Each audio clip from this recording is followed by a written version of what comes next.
Hey guys, in this video we're just having a super quick look at the RCT lithium battery. There's not a lot on the box. I've already started opening the box. It doesn't even say weight or anything like that, but it does feel extremely light. Feels like about 10 to 15 kilograms. And yeah, let's just get this quickly out of the box and we see what we get. Let's quickly go and have a look at the pamphlet. There you can see it works, operates at 14.4 volt to 14.6 volt. This is a 12 volt battery. So as I said, yeah, I think I said this is a lithium battery. It's got bolts at the top. You can screw the lugs to the battery. Right, so this battery is the 12.8 volt rated battery. It's 100 amps and 1280 watt hours. Maximum charging current is 50 amps, or standard charging current is 50 amps. Maximum is 100 amps. Maximum discharge is 100 amps. They can take a peak discharge of for a few seconds of 200 amps, and then discharge current, normal discharge current, is also 50 amps. These batteries can be wired in series or even in parallel, so you can keep to 12 volt and double your amps, or you can increase to 24 volts, I think up to 48 volts with them.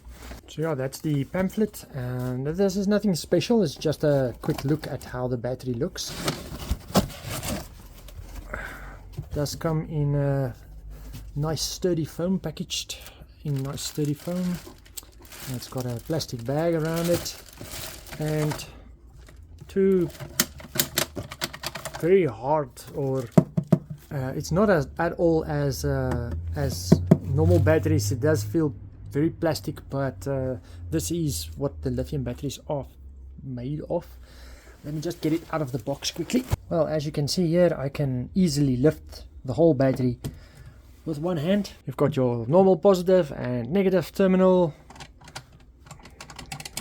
And the handles can just stow away like that. And over here, let's quickly have a look at the specs that's printed on the battery itself. So it just says 14.4 volt standard or standby use 13.8 volt. So that might be your float. Maximum charge current is 100 amps. So this is the Senry Lithium battery. Just to give you an idea of how it looks and what you get in the box. So this will be connected to a normal inverter, and they say that this can work with normal inverters. So I believe the BMS inside of here is good enough to handle normal battery kind of situations, and it's got a heavy discharge and charge capability. So I believe this will be a great replacement for a normal AGM battery. Seems like you can use this for scissor lifts, scooters, tractors, buses, forklifts and boats. No cars. Nice. Alright, so this is just to give you an idea of how it looks, what you get in the box and what it's made of. Thanks for watching. Hope this helped.